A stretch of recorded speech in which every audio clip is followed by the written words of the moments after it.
बिस्मिल्लाहिर्रहमानिर्रहीम। प्रोग्राम है inside the news और मैं हूं सना गौरी। B258 आखिर ये B258 है क्या? सदारती निज़ाम कायम करने की बातें हो रही है मुल्क में, और मुल्क की 74 साल तारीख में देखा जाए तो सिर्फ 19 साल का दौरानिया ऐसा है कि जिसमें पार्लिमानी निज़ाम कायम हुआ। इसके अलावा जबकि सदारती और नीम सदारती निज़ाम के हवाले से बात करें तो 58 साल मुल्क की तारीख के ऐसे हैं कि जिसमें सदारती और नीम सदारती निज़ाम रहा। हमारे कमालात देखिए जनाब, हम शोर मचा रहे हैं कि पार्लिमानी निज़ाम ज़्यादा ख़राब है और जी सदारती निज़ाम बेहतर है, लेकिन हकीकत यह है कि इस निज़ाम को चलाने दिया नहीं गया। अब इसको किस तरह से अब ये कहा जा रहा है कि अगर पार्लिमानी निज़ाम आ गया, चला गया और सदारती निज़ाम आ गया तो मुल्क बेहतरी की तरफ जाएगा, और ख़ुद अभी जो मौजूदा हुकूमत है वो ख़ुद भी इस वक्त सदारती निज़ाम की बात कर रही है। अपोजिशन की क्या राय है, क्या कहते हैं, इसके हवाले से अब गेस्ट से बात करेंगे। लेकिन प्रोग्राम के दूसरे हिस्से में हम बात करेंगे अदम एतमाद की जो तहरीक है, इसमें बहुत ज़्यादा बातें हो रही हैं। 25 जनवरी को जो इजलास होने जा रहा है वो अहम नौयत का PDM का इसलिए कहा जा रहा है कि इसमें अदम एतमाद की तहरीक पे बात की जाएगी। बातें इस तरह की पहले भी होती रही हैं कि लेकिन इस दफ़ा ख़ास तौर पे इस पर क्यों तवज्जो दी जा रही है, क्योंकि मरियम नवाज साहिबा मुख्तलिफ बयानात में कभी कह चुकी हैं कि अब हुकूमत जाने वाली है, चंद दिन रह गए हैं। वो तो कहती रही हैं, लेकिन हुआ ये है कि बिलावल भुट्टो जरदारी साहब ने भी कहा है कि हमारा जो एक पॉइंट था जिसको हम पॉइंट को लेके चल रहे थे, जिस पे हमें इख्तलाफात हुए थे PDM से, अगर वो भी हमारे साथ आ जाते हैं तो हमें कोई एतराज़ नहीं है कि हम इन दोनों तहरीकें मिल के काम कर सकती हैं। अब सवाल ये पैदा होता है कि सारा गेम ही नंबर का है। अगर नंबर गेम की बात की जाए तो जब तक MQM और काफ लीग साथ नहीं देती, जब तक ये मुमकिन नहीं है कि अदम एतमाद की तहरीक को आप कहें कि कामयाब हो। अच्छा, फिर अपोजिशन की तरफ से एक और बात आती है कि अब वो वक्त आ चुका है कि हुकूमती ऐवानों में भी खुद हुकूमती वुज़रा खुल के ये बात करने लगे हैं कि हमारी गवर्नमेंट जो है वो नाकाम हो चुकी है। तो क्या ऐसे नाराज वुज़रा को भी साथ लेके क्या अदम एतमाद की तहरीक क्या कामयाब हो सकती है? लेकिन अगर जब नंबर गेम की हम बात करते हैं तो 172 मेंबर्स ज़रूरी होते हैं अदम एतमाद की तहरीक कामयाब करने के लिए। और अगर इमरान खान साहब के पीछे देखा जाए, पहले देखा जाए कि वो किस तरह से कामयाब हुए वोट ऑफ कॉन्फिडेंस लेने में, तो पहले उनकी जो वोट्स की तादाद रही वो तकरीबन 167-168 के करीब रही, यानी कि बहुत कोई बड़ा नंबर नहीं है। 4 से 5 वोट्स का कमाल है कि जिससे हो सकता है, बहुत मुमकिन भी है कि ये चीज़ कामयाब होना क्या है। बहरहाल प्रोग्राम में बात करते हैं, मेरे साथ मौजूद हैं जनाब कैप्टन रिटायर अदीब सफ़ी साहब। आप तजियाकार हैं, इस प्रोग्राम में आपको वेलकम करते हैं। उनके साथ मौजूद हैं जनाब रज़ाक बाजवा साहब, आपका ताल्लुक तहरीक इंसाफ से है। सर, आपको प्रोग्राम में वेलकम करते हैं। कैप्टन रिटायर अदीब सफ़ी साहब, आपका तजर्बा बहुत है। पहले तो हम अवाम को, नाजरीन को बहुत आसान लफ्ज़ों में बताना चाहेंगे कि ये पार्लिमानी निज़ाम और सदारती निज़ाम क्या है। क्या वाकई ही मुल्क में पार्लिमानी निज़ाम चलाने नहीं दिया गया, और 58 साल जो हमारी तारीख है वो ये हमें बता रही है कि सदारती निज़ाम ही चलता रहा? क्या कहते हैं इस हवाले से? जी, बहुत शुक्रिया। बिस्मिल्लाहिर्रहमानिर्रहीम। पार्लियामेंट्री सिस्टम हो या प्रेसिडेंशियल सिस्टम हो, एक चीज़ ज़हन नशीन कर लें, ये दोनों सिस्टम में कामयाबी और उसकी अब पाए तकमील तक पहुँचाने की जिम्मेदारी सिस्टम से ज़्यादा जो सिस्टम में लोग बैठे हुए हैं उन पर इन्हिसार होता है। आप हैं, मैं हूँ, अगर हम किसी को सही तरीके से चलाएंगे तो पार्लियामेंट्री, बहुत सारे मुल्क हैं दुनिया में पार्लियामेंट्री सिस्टम चल रही है, बहुत सारे मुल्क हैं प्रेसिडेंशियल चल रही, लेकिन उसकी आप ये नहीं कह सकते कि पार्लियामेंट्री निज़ाम गलत है या नहीं चल सकता। बात ये है, हमारे कल्चर में जब जो तारीख़ है हमारी 70-72 साल तारीख, 74 बल्कि, उसमें डायनेस्टी का बड़ा अमल दखल रहा है। मतलब चंद एक अशखास थे जो हमेशा नज़र आते हैं। मैं आपको मिसाल दूं, अयूब खान साहब ने बेसिक डेमोक्रेसी शुरू की थी और उसमें इलेक्शन हुए, दूसरे अंदाज से हुए।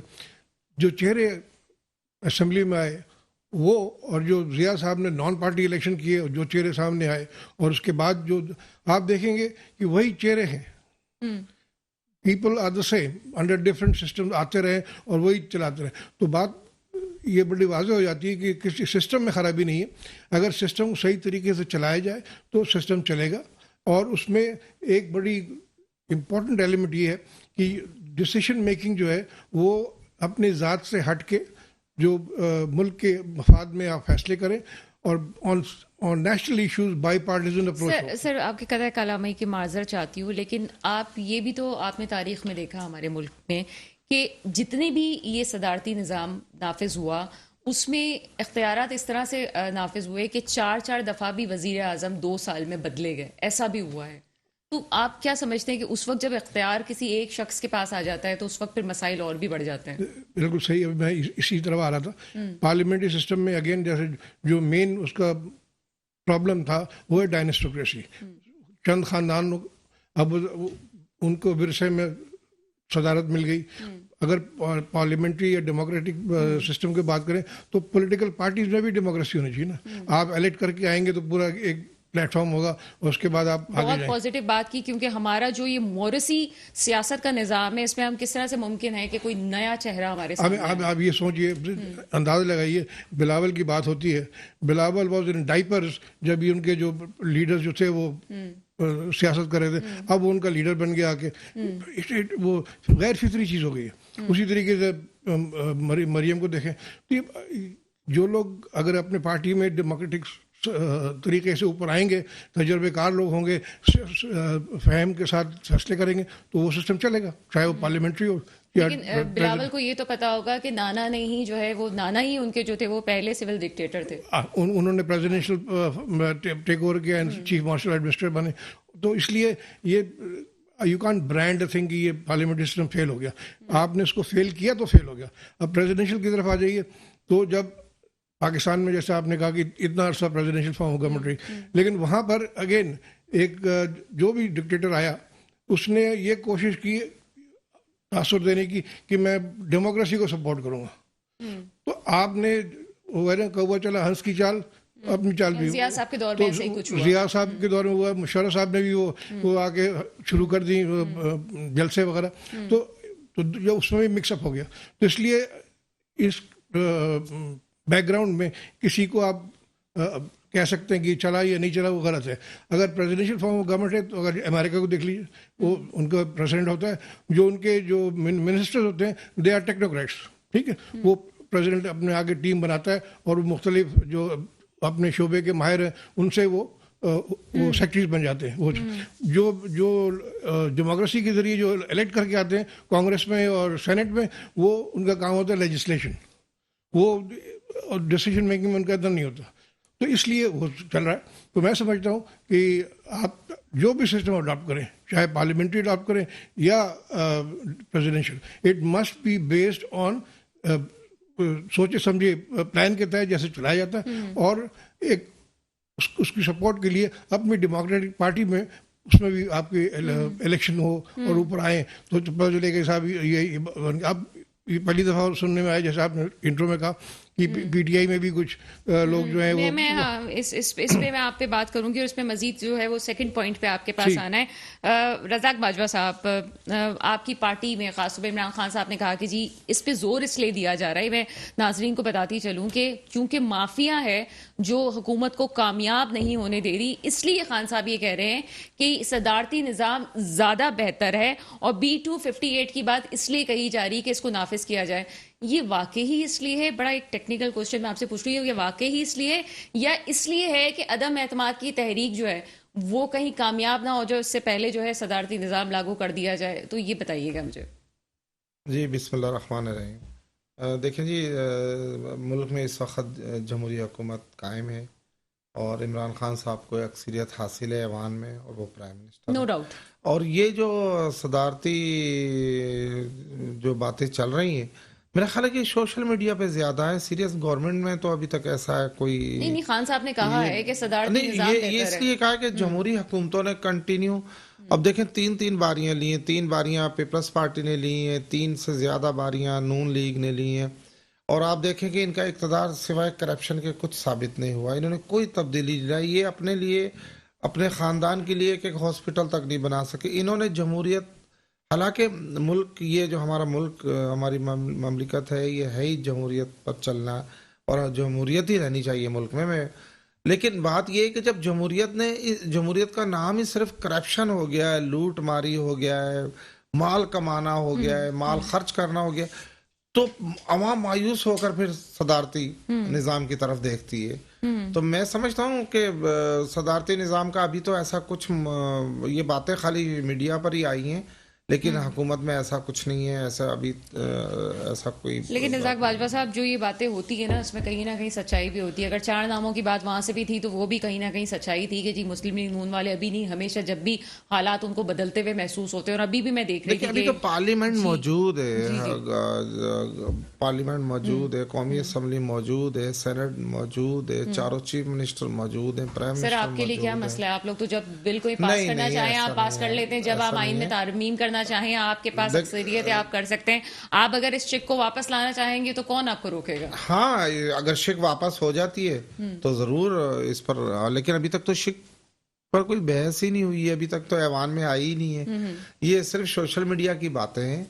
बाकायदा वेबसाइट पे ये पोलिंग के सिलसिले शुरू हो चुके हैं कि क्या आप पार्लिमानी निज़ाम को बेहतर समझते हैं या नहीं। अवाम की आरा जानने के लिए मुख्तलिफ जगह हम ये समझते हैं कि ये चीज़ आ रही है, तो ये ऐसे ही नहीं हो रहा। सर इसके पीछे गेम तो है कि कोई जहन है इसके पीछे जो काम कर रहा है, कि जाहिर सी बात है कि पार्लिमानी निज़ाम को कहीं ना कहीं लोगों के जहनों में वापस से लाया जा रहा है।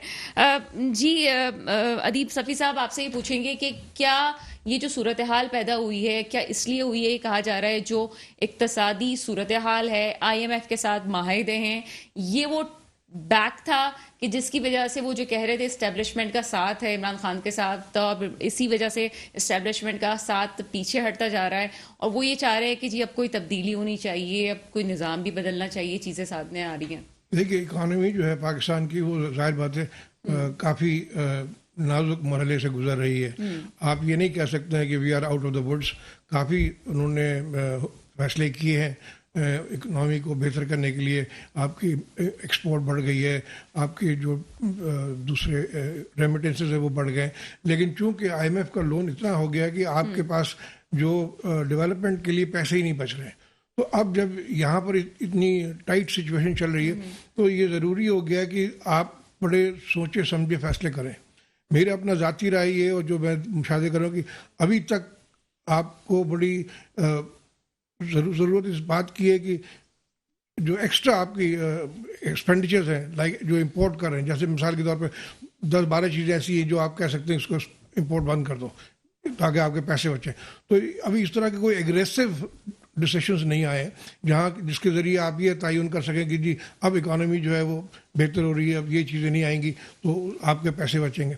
तो अब जब वहाँ पर कमज़ोरी नज़र आती है तो लोग फिर दूसरी तरफ देखते हैं कि जी ये पार्लियामेंट्री निज़ाम नहीं चल रहा है। तो खान साहब इंडिविजुअली सब जानते हैं कि सब सही आदमी है, सब कुछ है, लेकिन खराबी कहाँ हो रही है? खराबी यही है कि it is not a one man show. जब भी होती तो पूरी टीम होती है। अब बहुत सारे लोग जो हैं आपके टीम के मेंबर्स, अगर मैं बहुत क्लियर कह दूँ, इनकी कैबिनेट को और मुशर्रफ की कैबिनेट को या जरदारी की कैबिनेट को मिलाई, देखिए कितने लोग कॉमन है, कितने कॉमन है। तो जब आपके पास टीम अभी तक नहीं आई है तो जो लोग आगे हैं फ्रॉम लेटर एंट्री के जरिए दाखिल हो गए, उनका जो सोचने का अंदाज वो तो नहीं होगा जो डाई हार्ड PTI के लोग हैं। तो इसलिए एक ज़रूरी है कि वो रिफ्ट होती है, फिर ये चाहते हैं, ये दूसरा कोई और चाहता है। तो इसलिए मैं समझता हूँ कि बिल्कुल आपने सही बात की। और बात यही है, अगर आप जैसे वही चेहरे हमारे सामने आ रहे हैं और फवाद चौधरी साहब भी जितनी भी बातें कर लें, लेकिन हर पार्टी का हिस्सा रहे, पीपल्स पार्टी का भी हिस्सा रहे और दूसरी पार्टीज का भी हिस्सा रहे। बहरहाल एक ब्रेक है, ब्रेक के बाद आपके सामने हाजिर होते हैं। ब्रेक के बाद आपके सामने हाजिर हैं और बाजवा साहब आपसे बात करेंगे।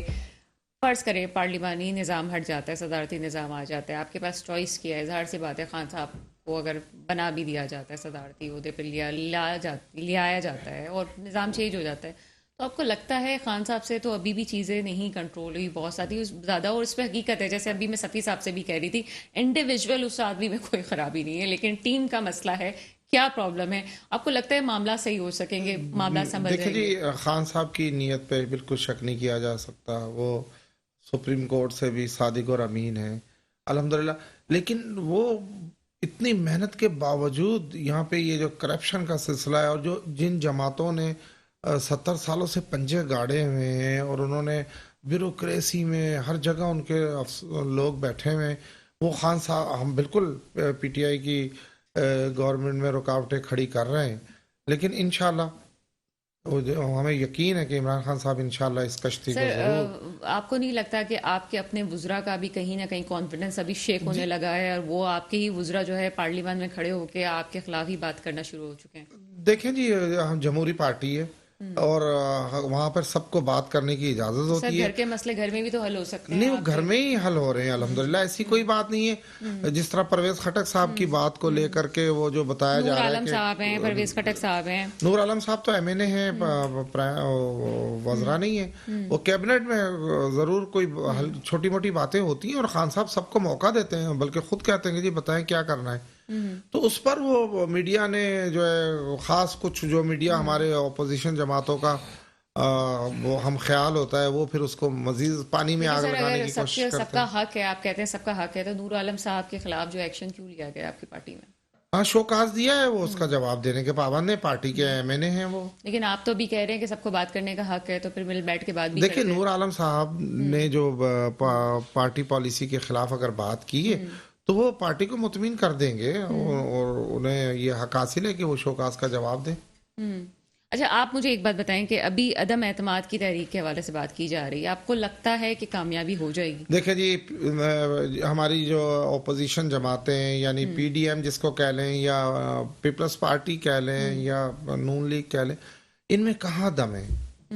ये तो हमेशा इसके ये इनके एक वो जिस तरह एक खामखा ललकार के छुप जाना, बिल्कुल ये इनके नंबर ही पूरे नहीं है। अभी राना सनाउल्लाह की बात मैं बता रही हूँ। राना सनाउल्लाह ने कहा कि जी सिर्फ 4 वोट्स थे, जो सिर्फ 4 वोटों का गेम है, अगर इनके ही अपने लोग हमारे पास आ जाते हैं तब भी गेम पूरा हो जाएगा। देखिए जी, ये बातें तो राना सनाउल्लाह साहब और ओपोजिशन जमातें गुज़िश्ता 3.5 साल से कह रही हैं। अभी तक तो अगर ओपोजिशन इतनी संजीदा थी या उन्हें अपने पत्तों पर, अपने नंबरों पर यकीन है, तो वो कब की अदम एतमाद ले आती। इंशाल्लाह अदम एतमाद में ये बुरी तरह नाकाम होगी ओपोजिशन। और देखिए, पीटीआई जरूर, हम लोग नए जरूर हैं इक़्तिदार में, खान साहब पहली बार प्राइम मिनिस्टर बने और वो एक ईमानदार इंसान है। वो सब एक माफिया से जंग लड़ रहा है, वो एक माफिया से जंग लड़ रहा है। इस पे बात कर रहे हैं कि ठीक है चीजें हो रही हैं। सफी साहब आपकी तरफ आएंगे। अपोजिशन के दावे के जी हुकूमत को घर भेज के रहेंगे, मरियम नवाज साहिबा इस पे कहती हैं, उनसे जब पूछा गया कि अगर भेज भी दिया गया वजीर आजम साहब को, उनकी मुद्दत नहीं पूरी करने दी गई, तो फिर अगला कौन आएगा? उन्होंने कहा कि ये तो वक्त आने पे पता चलेगा कि कौन आएगा। आपको लगता है ये जो आपस में मिलके बैठे में, ये आपस में भी फैसला कुछ कर पाएंगे? देखिए, इसमें जो उनके स्टेटमेंट पर मैं कोई तज्जिया पेश तो नहीं कर सकता, उन्होंने जो दिल चाहे कहने के हकदार है, लेकिन ये बात एक बड़ी पते की जो सोच रही है और समझिए, अगर इनके पास नंबर पूरे होते, 1 सेकंड डिले नहीं होता, वो कर तभी तो अपोजिशन में बैठे में वो है। इसलिए जब भी इन्होंने कोशिश की, दे हैव फेल्ड, तो इसलिए वो सिर्फ ज़बानी जमा खर्च है। उस हद तक मैं एक राय दे सकता हूँ उनकी सियासी गुफ्तगू है, अदरवाइज सियासत में तो हर चीज़ चाहे। चले मैं दूसरा पॉइंट लाती हूँ, सॉरी मैं, क्योंकि प्रोग्राम का वक्त कम होता है और आपके पास बताने के लिए बहुत कुछ है, मेरे लिए पूछने के लिए बहुत कुछ है। MQM के हवाले से कहा जा रहा है कि अगर ये इत्तेहादी जमातों ने अभी भी पीटीआई का साथ दिया तो कल इलेक्शन में उनको वोट्स नहीं मिलेंगे और लोग उनसे पूछेंगे जब महंगाई बढ़ रही थी तब तुम कहाँ थे, और ये सब चीजें सामने आती है। MQM काफ लीग का क्या किरदार है, आप क्या समझते हैं? देखिए, अगेन उनके पर्सपेक्टिव से सोचिए, देखिए, तो एक चीज बड़े वाज़ेह नजर आती है कि इनको घर भेज के या इनके खिलाफ होके ऑल्टरनेट क्या है। जो अल्टरनेट अवेलेबल है वो ना MQM को काबिल कबूल है, ना काफली काबिल कबूल, तो इसलिए they are perforce happy to continue with him, अपने वक्तन फवक्तन अपने नहीं, वैसे सोचने की बात है सर कि अगर इन्होंने पीटीआई का साथ नहीं भी दिया तो क्या कर लेंगे? अगर क्या हो सकता नहीं तो फिर तो नंबर गेम चेंज हो जाएगा ना। अगर ये जो उनके एलाइज जो है, GDA है और MQM है, ये अगर साथ छोड़ देते हैं तो फिर तो नंबर खत्म हो जाएगा ना, फिर तो काम। But I don't think that is possible, इसलिए कि अब मुश्किल से 1.5 साल रह गया और ऑलमोस्ट वो तो अलग बात है, लेकिन सियासी मुस्तकबिल क्या देखते हैं आप इन दोनों पार्टीज का?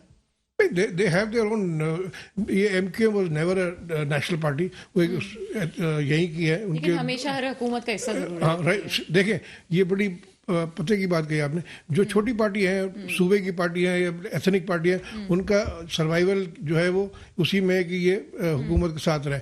फजलुर रहमान को देखें कि ये पहली दफ़ा हुआ कि वो बाहर हैं असेंबली के, तो बहुत उनको तकलीफ हो रही है। अदरवाइज नॉर्मली वो साथ ही होते हैं जो भी हुकूमत है। तो इसलिए मुस्तकबिल इन दोनों का वही बिल्कुल सही है। और ये भी एक कयास आ रही है, कंजेक्चुरल डिस्कशन है कि वो कहाँ जाएंगे। नो, इलेक्शन होंगे तो जो आवाम जो है बड़ी इस मामले में अब अवेयर हो गई है कि किसको वोट देना है। तो यहाँ पर पीटीआई का जो, जैसे भी आप लोग बात करें कि जो पीटीआई की लीडरशिप है उसमें किसी को शक नहीं है। जो छोटे मोटे और प्रॉब्लम्स हैं उनको आफ्टर ड्यू कोर्स सही किया जा सकता है। और फ्यूचर जो है अगर सिक्योर करना है इस निज़ाम के तहत, तो फिर डेमोक्रेसी को चलने दे आगे। नेक्स्ट इलेक्शन होंगे उसके बाद करेंगे। और अगर बीच में कोई 58(2)B का जिक्र किया वो तो ख़त्म ही हो गया। लेकिन अगर वापस लाने की बात हो रही है, तो वो अगर उसको लेके आते हैं तो अगेन प्रेसिडेंट जो है वो भी नहीं किया है, तो कब इस्तेमाल करेंगे इसका भी कोई नहीं कह सकते। मैं समझता हूँ कि फिलहाल we will be going for parliamentary democracy के तहत इलेक्शन होंगे। उस इलेक्शन होने के बाद बेटर ऑप्शन ये है कि पार्लियामेंट्री निज़ाम उसमें उसके नताइज सामने आने के बाद अगर ये पीटीआई गेट्स दैट 2/3 मेजॉरिटी और वो सही तरीका, then they have the option to change the system और उसमें फिर करेंगे। अभी कोई इसका वो पॉसिबिलिटी नहीं है कि वो, बिकॉज अभी आप सूबे की बात कर लीजिए, मुझे याद आ गया सराय की सूबे की बात हो रही थी। आज मैंने भी देखा वो शाह महमूद कुरैशी साहब से बात हो रही थी, तो कहने लगे कि जी हम उन चीज़ों की तरफ जाएंगे जो उस पर कंसेंसस हो, उन चीज़ों को हाथ नहीं लगाएंगे जिस पर इख्तलाफ राय है। हालांकि सिंध में भी आपको वो चाहिए कि मज़ीद सूबे बन जाए, KPK में भी, बलोचिस्तान, हर जगह। मेरा अपना ज़ाती राय है कि पाकिस्तान की स्ट्रेंथ और future lies in making more provinces. जो प्रेजेंट मेरे हिसाब से प्रोविंशियल बाउंड्रीज हैं आपकी, जो जितने भी उनको चेंज करें। जितने भी डिवीजन हैं, Karachi division, Hyderabad division, Sukkur division, सारे डिवीजन को आप प्रोविंस का दर्जा दे दें और 18 या 19 कितने प्रोविंस बन जाएंगे। जैसे क्लास में अगर 20 लड़के हैं, आप टीचर हैं, आप पढ़ाने में आसानी है आपको।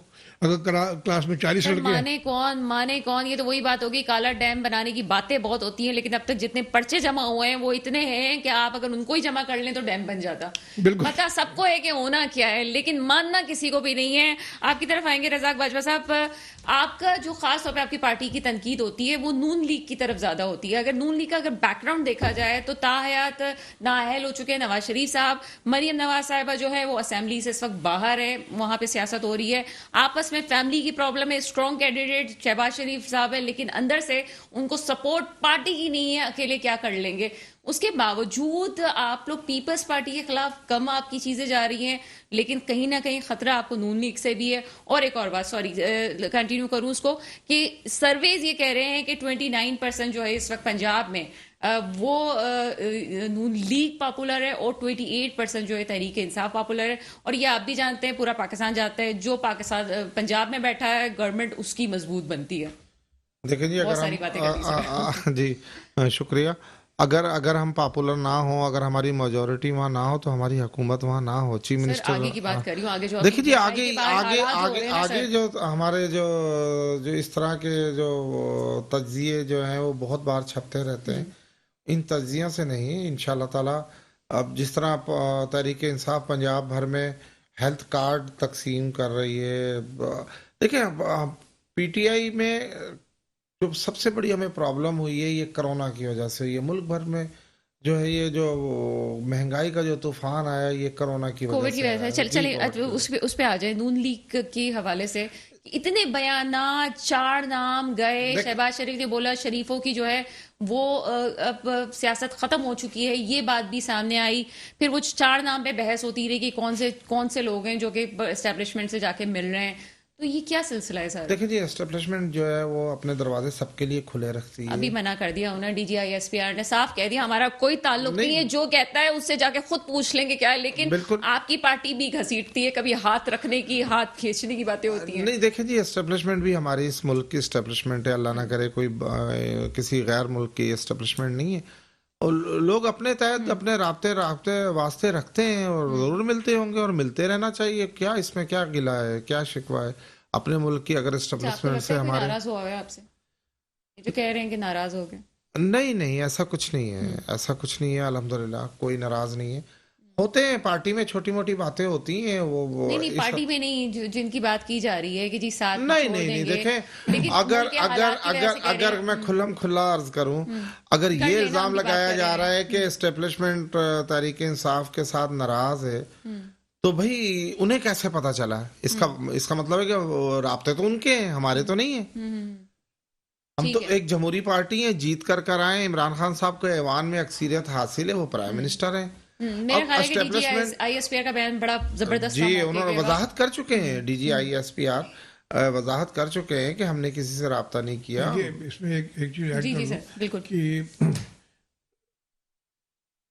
ये जो रोल है हमारा मीडिया का रोल, मैं ये सोचने पे मजबूर हूँ कि ये शख्सियात अक्रॉस द बोर्ड पूरे पॉलिटिकल एरिना को ले लीजिए, चाहे PTI का, चाहे MQM के, चाहे नून लीग के, जो मैंने कहा जैसे पहले शुरू में कहा था कि जो लोग हैं वो डिटरमिन करते हैं कि सिस्टम सही चल रहा है कि नहीं चल रहा है। अगर उनका अपना जाती किरदार ही मशकूक हो तो फिर आप कैसे चल, हाउ कैन इस सर आपसे जो मैं क्वेश्चन करने वाली थी वो फौज के हवाले से, एस्टेब्लिशमेंट के हवाले से ही नेक्स्ट क्वेश्चन था कि किस हद तक सियासत में होती है, नहीं होती। एक शॉर्ट ब्रेक के बाद सफ़ी साहब के साथ ही स्टार्ट करेंगे।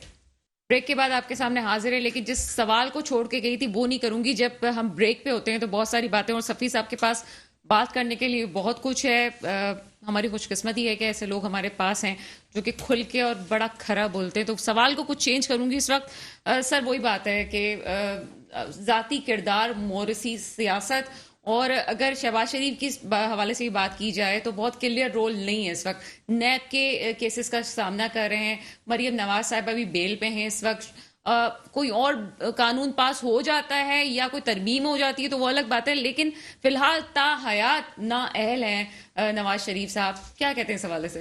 देखिए, इसमें मैं हमारे जो मीडिया है, अब इतने ज़्यादा चैनल हो गए, जो मीडिया हाउस के मालिकान हैं और जो दूसरे एंकर्स हैं, मैं अगर उनमें किसी में होता तो इन लोगों की जो किरदार रहा है और जो चीज़ें सामने आ गई हैं, उसके बाद तो किसी भी मुल्क में आप जाइए, अगर इस शहबाज शरीफ टाइप का कोई सियासतदान होगा वो तो कब का फारिग हो गया होता। तो इसलिए ज़रूरी है कि हमारी आवाम और मीडिया, बिकॉज जुडिशरी जो है वो अगेन बगैर कोई क्या कहते हैं कंटेम्प्ट ऑफ कोर्ट किए हुए उसकी जो अभी तक कारकर्दगी रही है बहुत ही उस पर सवालिया निशान उठे हैं, इसलिए इनके केसेस अभी तक ड्रैग हो रहे हैं। कोई भी एक मेगा करप्शन केस अपने मंतकी अंजाम तक नहीं पहुंचा। और इससे पहले जो चीफ जस्टिस साहब से जो चले गए, उससे पहले जो थे, कोई डैम के लिए पैसे जमा कर रहा है तो कोई दूसरा काम कर रहा है, कोई ये कर रहा है, उसके बाद वो मतलब मेन अपना जो डिपार्टमेंट छोड़ के दूसरी उसी के ब्यूरोक्रेसी को ले लीजिए। इस 30 साल के अरसे में ब्यूरोक्रेट्स जितने भी उन्होंने भर्ती किए, 95% of them are incompetent and उनको अपनी मर्जी के मुताबिक उनको प्रमोट किया गया। तो तकरीबन पूरा आपका जो स्ट्रक्चर है, गवर्नमेंट का स्ट्रक्चर, उसके जितने भी कारिंदे हैं, इस वक्त अगर उनकी तरफ देखें तो most of them will find कि ये इनको यहाँ नहीं होना चाहिए था। तो अब ले दे के एक जब आप कह देंगे जी 3.5 साल में PTI ने क्या डिलीवर किया, वो PTI वो एक मैंने कहा ना, एक आदमी के दो हुकूमत नहीं, जब तक सालों में तुमने क्या किया, उन लोगों ने क्या किया। और एक और बड़ी जो सबसे बड़ी खतरनाक बात है, ये बड़ी मैं सख्त बात कह रहा हूँ, अभी तक बहुत सारे इंस्टीट्यूशन में जो ब्यूरोक्रेट्स बैठे हुए हैं, जो डिसीजन मेकर्स बैठे हुए हैं, वो उनको इस बात की कभी उम्मीद है कि इसके बाद वो लोग दोबारा जाएंगे तो हम अपनी एलिजेंस उनके साथ रख, allegiance to the Sharif family, allegiance to Zardari family, वो बड़ी स्ट्रांग अभी प्ले कर रही है। जब तक ये इस किस्म के लोगों को आप हटाएंगे नहीं, जब तक आपकी प्रोग्रेस जो है, चाहे वो पार्लियामेंट्री सिस्टम हो, चाहे वो प्रेसिडेंशियल सिस्टम हो, वो नहीं चलेगा। Because the allegiance of these people, decision makers, is not with. मुद्दा तो ये हुआ ना कि डंडे के जोर पे ही समझेगी। If that be the case करना पड़ेगा। चलिए जी, बाजवा साहब की तरफ आते हैं। रज़ाक बाजवा साहब, ये मुझे बताएं कि अब 27 फरवरी को 1 मार्च और दूसरा मार्च 23 मार्च को कोई स्ट्रेटजी बनाई है आप लोगों ने कि क्या करना है? वो तो बड़े पुरअज़म है, वो तो कहते हैं खत्म करके ही जाएंगे। देखिए, इससे कबल भी इन्होंने कहा था कि हम लोग मार्च करेंगे, तारीख पर तारीख। इन्होंने कुछ नहीं करना। ऑपोजिशन अब जिंदा रहने के लिए इस तरह के हथकंडे इस्तेमाल करती है। आप देख लीजिएगा इंशाल्लाह ये 27 मार्च भी और ये फरवरी और ये सब कुछ आते रहेंगे। अल्हम्दुलिल्लाह पीटीआई अपना ट्रम्प पूरा करेगी। और मैं तो ऑपोजिशन जमातों से यही गुजारिश करता हूँ कि आप इतनी स्ट्रगल हुकूमत गिराने के लिए क्यों कर रहे हैं? आप आवाम में आए ना, आप आवाम में आए और आइंदा जनरल इलेक्शन में 2023 में जो होने जा रहे हैं उसमें आप पीटीआई का मुकाबला करें। मुकाबला भी करें, लेकिन ये भी बड़ी मजे की बात है, बस एक ही टारगेट है कि गवर्नमेंट जी को गिराना है। ये टारगेट नहीं है कि खान साहब हालात में है, वो इमरान खान साहब से बुग़्ज़ में, बस सिर्फ बुग़्ज़ इमरान में ये लोग इस तरह बेताब हो रहे हैं। इन्हें पता है कि इस तरह का ईमानदार इंसान अगर इक़्तिदार में रह गया, 5 साल पूरे कर गया, तो फिर इनकी जगह नहीं बनती है। ठीक है जनाब, एक बात जी जी, ये बिल्कुल बॉटम लाइन ये है कि दे नो एग्जैक्टली कि इफ जिस तरीके से ये चल रही है, अगर एक भी, मैं ये बता दूं आपको, एक भी कोर्ट में जो केसेस चल रहे हैं, एक पर भी फैसला आ गया, मंतकी अंजाम तक पहुंच गया, तो फिर वो डोमिनो इफेक्ट होगा, बाकी जितने वो भी होते जाएंगे। तो सारी कोशिश ये है कि किसी न किसी तरीके से इसको ड्राई करते रहे, डिले किया जाए, इसको डिले करते रहे, ताकि ये लोग रेलिवेंट रहे, वरना कोई ऐसी प्रॉब्लम नहीं। ठीक है, इकबाल चांद साहब पीपल्स पार्टी से हमारे साथ मौजूद हैं। सर, प्रोग्राम में आपको वेलकम करते हैं। जी जी सर, पीडीएम पार्लियामेंट से बाहर और मुत्तहिदा अलायंस जो है वो पार्लियामेंट के अंदर, पीडीएम से जितना भी अख्तलाफ हो, लेकिन ये हकीकत है कि जब आप लोग पार्लियामेंट में होते हैं, जब से मिल के बैठते हैं, तो जाहिर सी बात है हुकूमत के हवाले से बात करते हैं, उसके मुखालफत में जो है चीज़ें सेटल्ड हो रही होती हैं, तमाम अपोजिशन पार्टीज करती हैं, कोई ऐसा नहीं कि आपकी पार्टी के हवाले से बात की जा रही है। कहीं ना कहीं पीडीएम में और पीपल्स पार्टी में अख्तलाफात थे। अब कहीं जाके बिलावल भुट्टो जरदारी साहब ने कहा कि अगर ये अख्तलाफात ख़त्म हो जाते हैं, जिस पॉइंट पे अख्तलाफ हुआ था, तो उसके बाद हम मिल के बैठ के जो है अदम एतमाद की तहरीक पे भी बात कर सकते हैं। आपको लगता है कि अदम एतमाद की तहरीक पे बात होने जा रही है? आप कोई उम्मीद है कि अब वाकई हुकूमत को घर भेजने की ही पॉलिसी है अब आप लोगों की? जी, बहुत शुक्रिया आपको, देखने वाले सुनने वालों को और पैनलिस्ट दोस्तों को अस्सलाम वालेकुम। पहले तो मैं माजरत चाहूंगा कि मैं थोड़ा सा देर से आपके साथ कनेक्ट हूँ। देखें, पीडीएम के हवाले से जो बात की, इख्तलाफात बिल्कुल इसमें कोई दो राय नहीं है। पाकिस्तान पीपल्स पार्टी के जो कहना था, या पाकिस्तान पीपल्स पार्टी का जो पीडीएम के प्लेटफॉर्म से जो मौक़िफ़ था वो थोड़ा डिफरेंट था, दीगर सियासी जमातों का पॉइंट ऑफ व्यू थोड़ा डिफरेंट था। इख्तलाफात जो हुए वो सिर्फ इस बात पे हुए कि हम चाहते थे इस्तीफे ना दिए जाएं, इस्तीफे से इनको मजीद मजबूती मिलेगी, और हम चाहते थे कि लॉन्ग मार्च से हम नहीं पीछे हटे, और विद इन द हाउस जो है हम चाहते थे कि तब्दीली हो, और पीडीएम को इस बात पर राजी करने के लिए हम कोशा थे। और आपने देखा होगा कि पाकिस्तान पीपल्स पार्टी थी, जब पीडीएम का प्लेटफॉर्म था, तो पाकिस्तान पीपल्स पार्टी ने कहा कि हमें हर बाई इलेक्शन का हिस्सा बनना चाहिए। उसका नतीजा ये निकला कि जो मौजूदा हुकूमत है वो उसको हर जगह शर्मिंदगी का सामना हुआ, चाहे वो बाई इलेक्शन सूबा सिंध में हो, वो बाई इलेक्शन सूबा पंजाब में था, या गिलगित में था, या केपीके में था। जहां जहां भी बाई इलेक्शन हुए और वहां के मौजूदा हुकूमत को शर्मिंदगी का सामना करना पड़ा। तो ये जो लाइन थी वो पाकिस्तान पीपल्स पार्टी की थी, और पाकिस्तान पीपल्स पार्टी ये चाहती थी कि हम जो है हाउस में रहते हुए मौजूदा हुकूमत के अलाई से बात करें, और उनके जो नाराज अरकान हैं और बहुत बड़ी तादाद में नाराज हैं, उनसे बात करें, ना तब्दीली की बात करें। लेकिन शायद हमारी जो दीगर सियासी जमात उनको ये बात समझ ना आई, और आज तक हमारी बात साबित हुई कि किसी ने भी इस्तीफा नहीं दिया, और पाकिस्तान पीपल्स पार्टी आज भी अपने मौके पर कायम है कि हम लॉन्ग मार्च के लिए भी तैयार हैं, हम इन हाउस तब्दीली के लिए भी तैयार हैं, हम नंबर गेम में अपने जो खिदमात हैं वो पेश करने के लिए भी तैयार हैं। तो कहीं ना कहीं पीडीएम के प्लेटफॉर्म से जो बात हो रही थी उसमें पीपल्स पार्टी की जो बात थी वो सबसे मजबूत और तवाना बात थी। सर, नाराज लोगों को मनाने की बात करते हैं, और हमेशा आपका पार्टी का तो जमहूरी रवैया रहा है कि आप लोगों को बात करने की भी इजाजत देते हैं, इख्तलाफ की भी इजाजत देते हैं, अपनी भी बात करते हैं और अपनी हैसियत भी बरकरार रखते हैं। लेकिन सर, कराची में जो लोग आप लोगों से नाराज हैं उनके हवाले से क्या कहेंगे?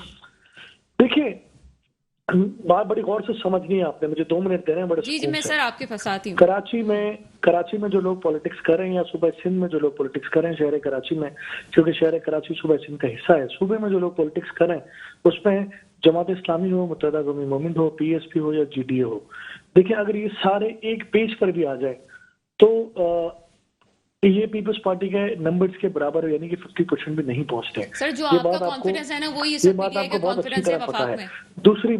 दूसरी बात अगर ये पीपल्स पार्टी के खिलाफ न करें बात तो करें किसके खिलाफ, क्योंकि सुबह सिंध में ये अगर अपोजिशन करेंगे तो उन्होंने पीपल्स पार्टी के खिलाफ ही बात करनी है ना, पीटीआई एमकेएम और एमकेएम पीटीआई के तो फिर खिलाफ तो मना बात नहीं लेना, आप करेगी, तो नाराज लोगों को जीडीआई के मना खिलाफ लेते तो हैं बात ना। नहीं करेगी।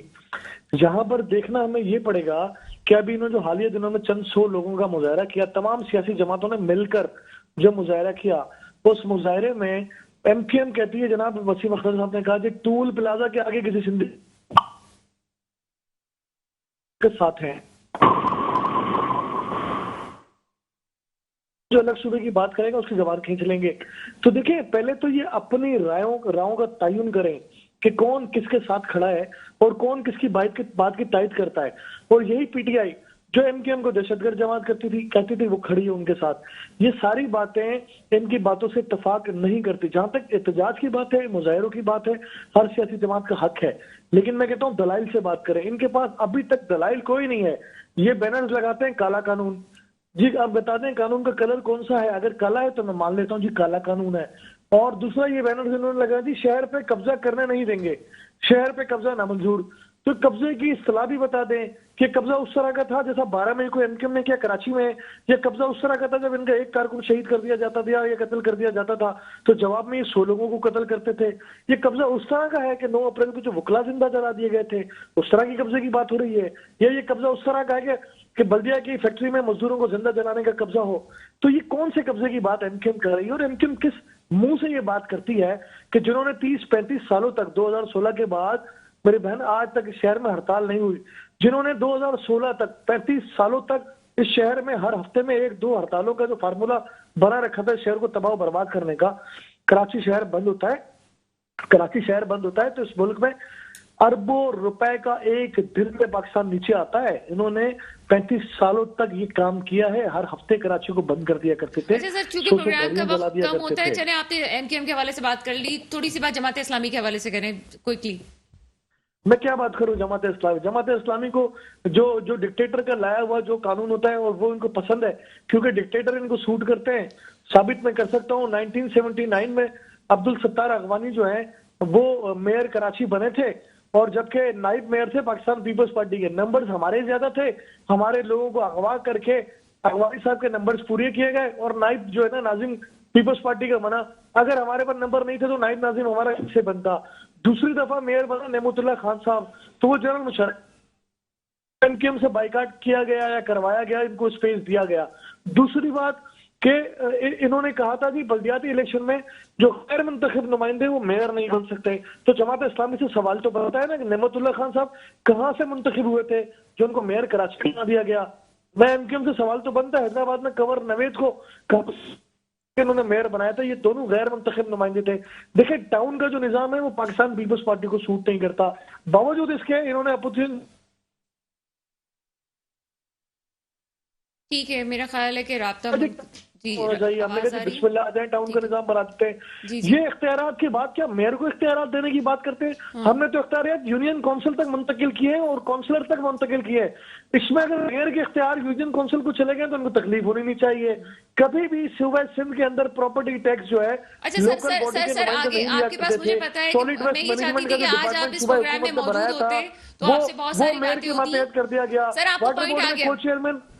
सर आपका पॉइंट आ गया, आगे बात करते हैं। सर पीएसपी क्या बात करूं, कौन सी जमात? सर पीएसपी के हवाले से क्या कहेंगे? नहीं है सूबे में। सर पीएसपी के हवाले से क्या बात करेंगे? सर एक काउंसलर नहीं है, उनके बारे में क्या बात करूं मैं? सर बयान एक सिंगल काउंसलर पूरे सूबे में जिनका ना हो, मैं उनके बारे में क्या बात करूं? अच्छा, आप मानते ही नहीं है कि वो जमात है? नहीं, वो तो एक जत्था है, वो हर इलेक्शन में साबित होता है कि जत्था है। चलें सर, ठीक है सर।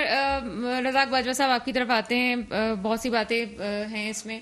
अब थोड़ी बात कराची के हवाले से भी अब बताएं कि क्या समझते हैं जो अभी सिनेरियो चल रहा है, मुख्तलिफ स्टेक होल्डर जमातें जो है वो सिंध गवर्नमेंट के खिलाफ बात कर रही हैं। देखिए, जो अभी प्रेजेंट लॉ पास किया जिस पर ये तनाज़ा खड़ा हुआ है, अगर उसका सही तज्जिया किया जाए तो जाहिर बात है जो तहफ़्फ़ुज़ात हैं वो बड़े नया हैं और एक डेमोक्रेटिक सिस्टम को आगे चलाने के लिए तरीक़ाकार तो ये होता है कि आप उनको असेंबली में बुलाएं, प्रोविंशियल असेंबली में बैठें, बात करें और उसके बाद वहीं उसका फैसला हो जाए। लेकिन क्योंकि आपका नंबर गेम ज़्यादा है तो आपने उसको पास करा लिया। So the other people have only one choice, जो वो लोग कर रहे हैं। तो अब ये आगे नेक्स्ट इलेक्शन के बाद कंपोजिशन प्रोविंशियल असेंबली की क्या होती है, कौन किस मेजॉरिटी में होता है, उस पर फिर मुनसर होगा। लेकिन उसके लिए ज़रूरी ये है कि इलेक्शन से पहले एक ये जो सेंसस है, मरदमशुमारी, ये बहुत ज़रूरी की जाए। बिकॉज इस वक्त कराची की आबादी जो है तकरीबन 2.25 करोड़ से भी तजावुज़ 3 करोड़ से भी 3 करोड़ है। तो अब उसके हिसाब से अब अरे I am not a politician, मैं सीधी सीधी हिसाब कर रहा हूँ। 3 करोड़ अगर है तो एज पर दी कॉन्स्टिट्यूशन कितनी पर एक सीट होती है असेंबली की और उसके साथ 2 सीटें होती है पीए की। उसके हिसाब से कराची की खाली कोई मेरे ख्याल 50 सीटें बन जाती हैं असेंबली की। तो वो जो इट टोटली जो बैलेंस है नंबरों का वो चेंज हो जाएगा। तो ये इस ख्वाहिश से ये इस चीज़ को नहीं करें। हालांकि जो सही काम है उसके सेंसस करें, उसके हिसाब से। के वक्त कम है। रज़ाक बाजवा साहब, एक कमेंट, एक जुमला। जी देखिए जी, मर्दमशुमारी जो है कराची की वो सही होनी चाहिए। कराची की अगर सीटें बढ़ रही हैं तो इसमें कराची का क्या कसूर है? हक है कराची की आवाम का। और तहरीक इंसाफ ने इस पे पॉजिटिव जी रिस्पांस बिल्कुल, दिया है। तहरीक इंसाफ इसके साथ खड़ी और हम चाह रहे हैं कि ये जल्द ये मामला इलेक्शन से कबल Good. 2023 में इलेक्शन होने से पहले इंशाल्लाह कराची की आबादी को सही मायनों में दिखाया जाए। बहुत शुक्रिया इकबाल सान पीपल्स पार्टी से, कैप्टन रायदीप सफी साहब आपका बहुत शुक्रिया, रज़ाक बाजवा साहब बहुत शुक्रिया आपका प्रोग्राम में आए। इसके साथ ही प्रोग्राम का वक्त खत्म होता है, मुझे इजाजत दीजिएगा, खुदा हाफिज।